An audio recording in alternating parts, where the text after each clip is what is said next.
Bateauscopie, Bateauscopie Nicolas Venance, Bateauscopie, une émission d'actunautique.com. Bonjour et bienvenue à vous dans Bateauscopie, un bateauscopie exceptionnel aujourd'hui puisque je vous propose d'être les tout premiers à monter à bord du tout nouveau Bavaria C38, le dernier voilier lancé par le chantier allemand. Pour cela, je suis chez Snip Yachting, importateur des Bavaria de Royan jusqu'à Dunkerque. Et je vous propose de rencontrer tout de suite Grégoire René, responsable Bavaria chez Snip, pour nous présenter et nous faire découvrir ce bateau pour une visite qui va durer environ un quart d'heure. Grégoire, bonjour. Bonjour Nicolas. Alors Grégoire, le C38, il est attendu, parce que l'an dernier, c'était le C42, voilier européen, voilier français de l'année également.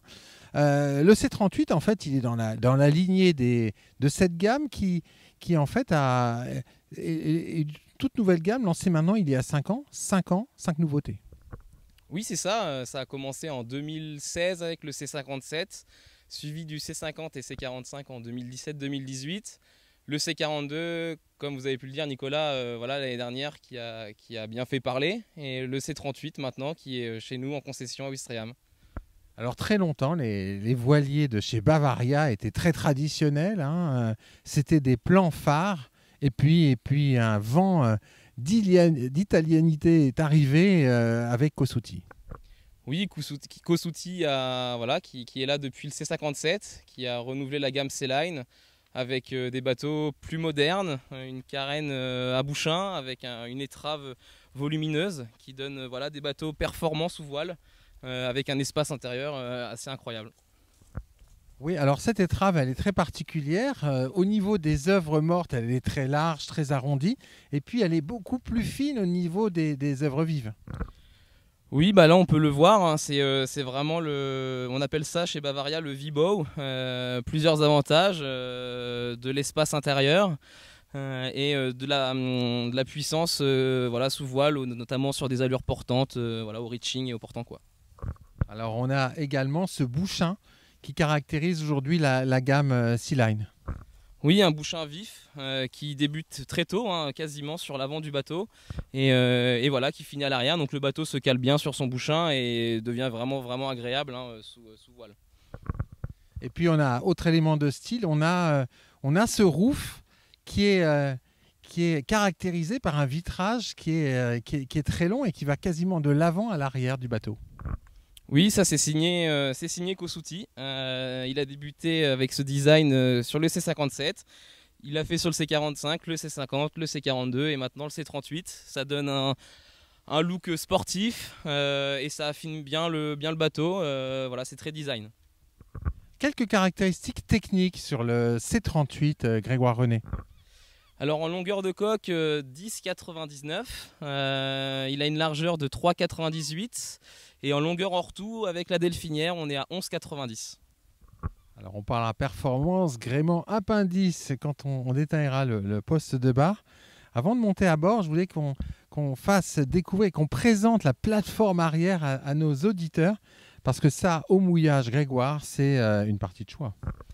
Bah oui, au mouillage, c'est vrai que c'est super agréable, c'est sécu. Celle-ci est vraiment fonctionnelle, elle est très simple d'utilisation avec un vérin qui se met en charge avec le petit bout tendinema. Donc voilà, oui, c'est presque obligatoire sur des bateaux de croisière pour le mouillage. Alors justement, quand on est à la poupe de ce bateau, on en voit toute la largeur de ces plans Cosutti.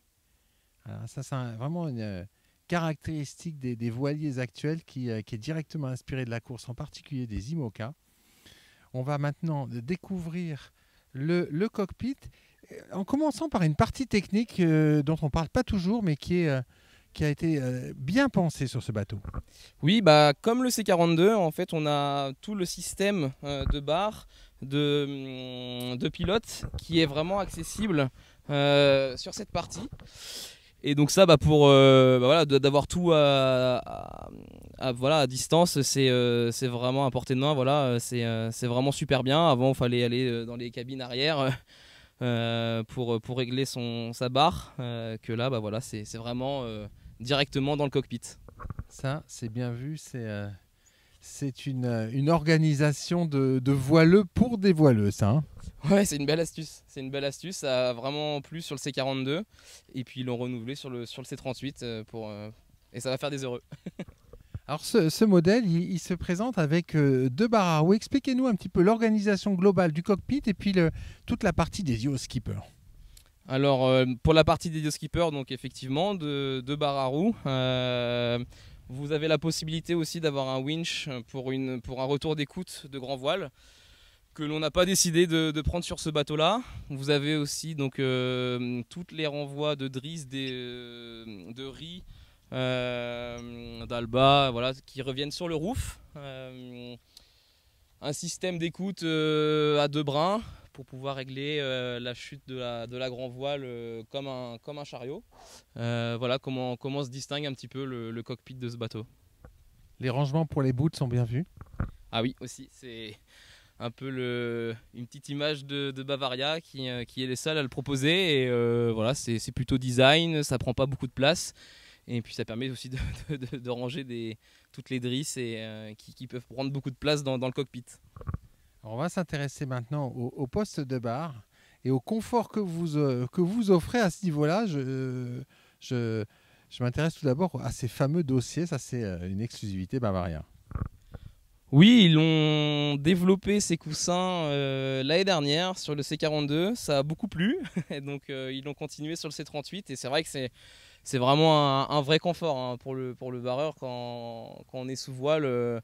Voilà, d'habitude on met des coussins qui ne sont pas forcément intégrés aux charnières, que là voilà, tout est intégré, c'est plus design et voilà, c'est super confort.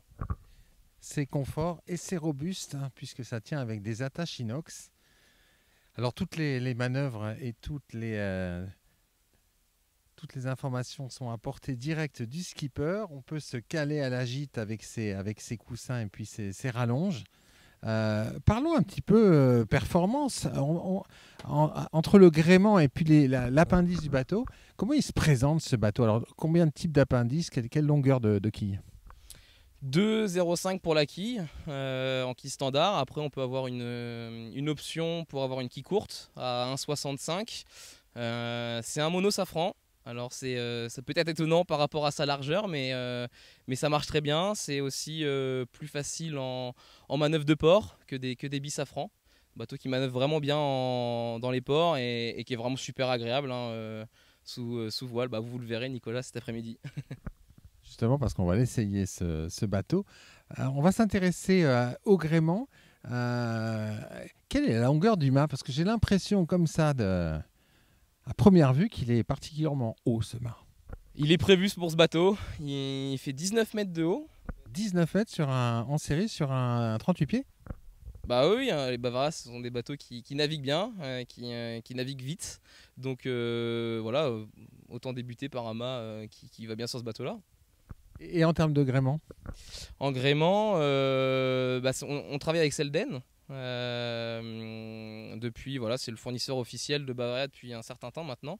Voilà, c'est Selden qui s'occupe de toute la partie gréement chez Bavaria. Et en termes de surface de toile, qu'est-ce que vous proposez sur ce bateau? Alors en standard, on est sur un foc autovireur et une grand voile classique. On peut effectivement avoir un mât enrouleur si on le souhaite.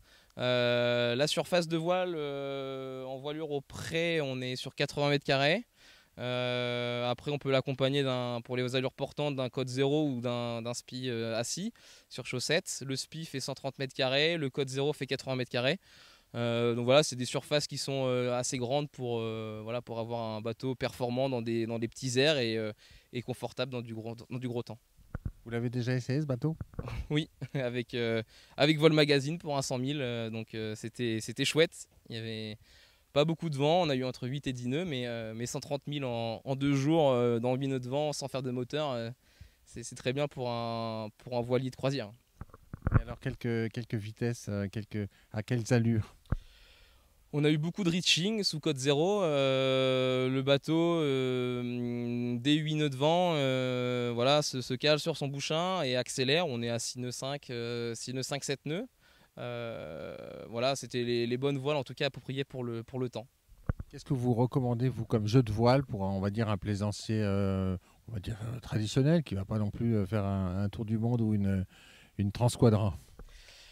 C'est toujours les questions que me posent les clients. C'est pas facile d'y répondre. Ça va surtout dépendre de leur programme. Ça va dépendre de leur zone de navigation, le temps qu'ils ont le plus souvent.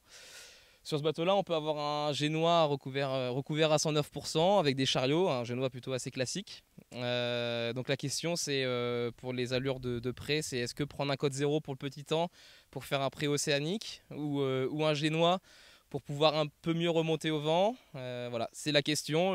Il y a des avantages et des inconvénients sur chaque voile. Voilà. Le mieux, c'est de les avoir toutes, mais voilà, faut savoir aussi faire des choix. Il faut savoir faire des choix.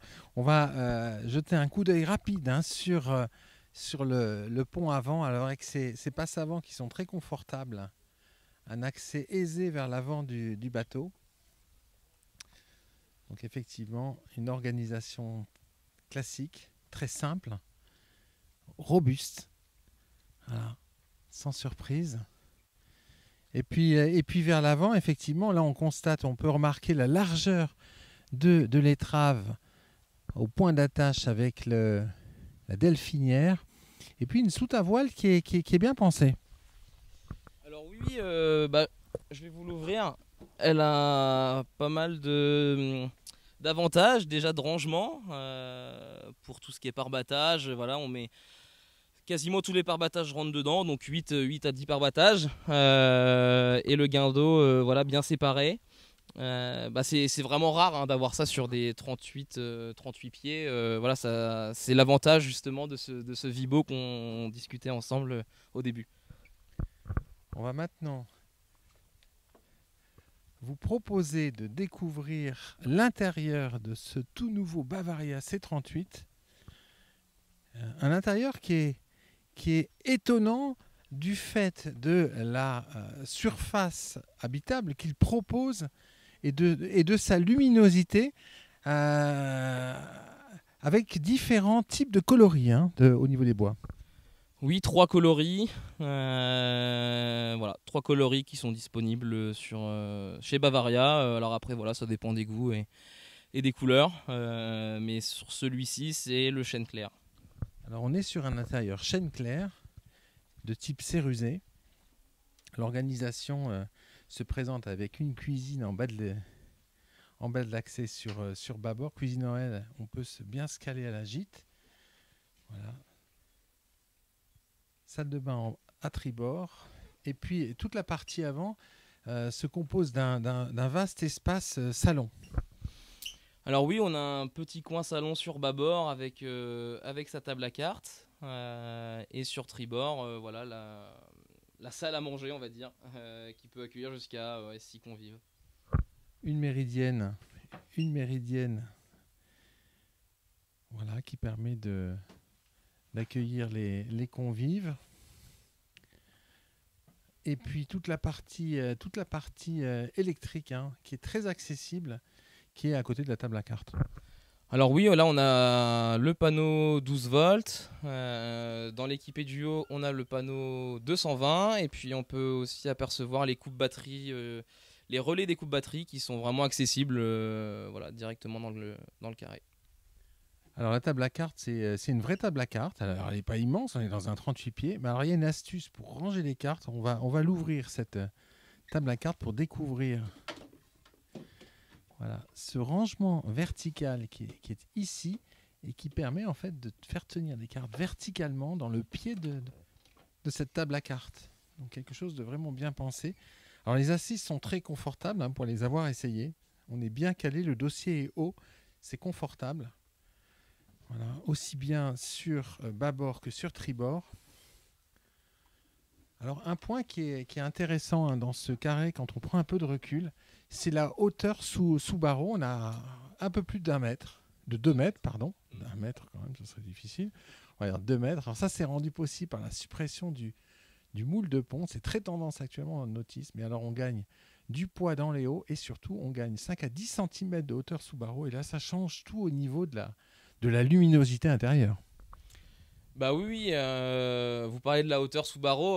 Bon, déjà, les Bavaria étaient connus pour avoir une belle hauteur sous barreau. Les Allemands sont grands. Bon, là, c'est vrai, 2 mètres de hauteur sous barreau, c'est vraiment confort sur un 38 pieds. Surtout que ça part de l'avant jusqu'à l'arrière, hein. Voilà, c'est 2 mètres quasiment sur toute la longueur du bateau. Et en termes de luminosité, bah, on peut voir bah, les grandes fenêtres, les grands hublots. Donc oui, oui, c'est un bateau qui est volumineux, qui est sympa tout simplement à vivre à l'intérieur, hein. Quelques détails sur l'assemblage, la qualité d'assemblage, les vaigrages, les moulures de vitrage. C'est du costaud, assurément. Le plancher ne craque pas. Les entourages de portes, voilà, sont particulièrement bien finis. Regardez-moi cette épaisseur de porte, c'est pas fréquent sur un voilier. Alors là, en termes de plan d'aménagement, on est sur quel type de plan d'aménagement et qu'est-ce que vous proposez sur ce C38? Alors sur ce bateau, 3 cabines, une salle de bain. En standard, c'est 2 cabines, une salle de bain. Mais il est possible d'avoir 3 cabines, 2 salles de bain, 2 cabines, 2 salles de bain. Voilà, c'est modulable en fonction voilà, du programme du client. En 2 cabines, on propose sur bâbord un espace technique, voilà, qui vous permet de ranger des affaires, de pouvoir mettre voilà, toutes les petites astuces des propriétaires voilà, dans cette cabine. On va découvrir la cabine propriétaire qui est à l'avant. Donc modèle 3 cabines, une salle de bain qui pour moi est sans doute sur ce 38 pieds le plan le plus adapté à ce bateau parce qu'en fait on n'aura pas de salle de bain propriétaire, mais on a une grande chambre, cabine sur l'avant. Et là on constate tout l'intérêt de cette étrave large sur ce bateau avec la surface disponible, la clarté, et puis toujours ces détails de finition. C'est du costaud, c'est du robuste, c'est du bien fini. Très clair. Un lit qui va faire 1,70 m de large sur 2 mètres de long. Des vrais rangements profonds, étagères et penderies. Et puis toujours cette hauteur sous barreau, 2 mètres dans cette cabine propriétaire. Ouais. Personnellement, je craque pour ce plan, on va dire 3 cabines, une salle de bain. On a donc les 2 cabines là, de part et d'autre de la descente. Oui, alors des cabines arrière qui sont larges, bah, voilà, notamment grâce à la largeur du bateau, 3,98 je le rappelle. Donc les cabines arrière, c'est 1,50 de large par 2 mètres. Voilà, donc des vraies cabines pour pouvoir accueillir du monde, quoi. 3 vitrages, dont 2 qui s'ouvrent pour pouvoir ventiler sa cabine, une vaste penderie au niveau de l'entrée, et puis toujours cette hauteur sous barreau de 2 mètres quand on rentre dans sa cabine. Un accès, bien sûr, sous la descente vers le moteur. Oui, alors ici, on a un moteur Yanmar 30 chevaux. En option, on peut l'avoir en 40 chevaux, mais les perfs nous ont vraiment satisfait là, sur le 30, voilà, en vitesse de croisière, 7 nœuds à 2500 tours, donc c'est vraiment l'idéal. On va maintenant découvrir la salle de bain. Alors, rappelons qu'on est sur un 38 pieds et vous allez voir pourquoi je fais ce rappel. Toujours cette grande hauteur sous barreau et on a 2 espaces séparés entre voilà, le cabinet de toilette quand on rentre et puis une partie qui peut se refermer par cette porte en plexi avec la partie toilette et douche séparée et puis cette douche qui peut servir de penderie humide, toujours pratique sur un voilier. Voilà, donc effectivement, on a une seule salle de bain, mais c'est une vraie belle salle de bain. Alors ce bateau, il est reçu comment par vos clients? Parce que ça fait un petit moment qu'ils l'attendent, en particulier avec l'intérêt que suscite le nautisme et la voile actuellement. Eh ben, on va le savoir bientôt. Il est arrivé chez nous il y a maintenant 15 jours. On l'a préparé, on a fait des essais avec. Maintenant, ça va être place aux clients. Donc aujourd'hui, on organise des essais sous voile où on a pas mal de prospects qui viennent l'essayer. Donc on aura un retour ce soir. Je pense qu'il sera bon, j'en suis sûr même. Donc voilà, on pourra en discuter un peu plus tard. On aura justement un petit reportage avec un plaisancier qui va nous parler de sa vision de ce bateau. Avant de nous quitter, quelques informations techniques sur ce bateau. Où est-ce qu'on pourra le découvrir ? Alors en première mondiale, ce sera au Salon de Cannes en septembre. Et ce bateau sera exposé aussi au Salon du Grand Pavois avec Snip Yachting. Donc voilà, n'hésitez pas surtout à nous contacter pour avoir des infos et puis voilà, pour venir le visiter sur les prochains salons. Il est positionné comment ce bateau en termes de prix ? Eh ben, on va tourner entre 240 et 270 bien équipés, bateau prêt à naviguer. Voilà, donc c'est un super rapport qualité-prix comme ce que fait Bavaria depuis maintenant de plusieurs années. Une dernière question avant de nous quitter, Grégoire, ça restera bien sûr entre nous. 5 nouveautés en 5 ans. Dans la gamme, quand on regarde la gamme Bavaria, le modèle le plus ancien maintenant, qui est toujours un plan phare d'ailleurs, c'est le C34. Peut-on s'attendre un jour à voir un nouveau C34, voire un C35 ? Eh ben oui, je pense, j'espère en tout cas que dans les prochaines années nous aurons un C35 signé Kosuti. Parce qu'il fait des beaux bateaux et voilà. En tout cas, nous, on a envie d'avoir un C35. Après, pour l'instant, c'est pas annoncé. Merci beaucoup, Grégoire. De rien, Nicolas.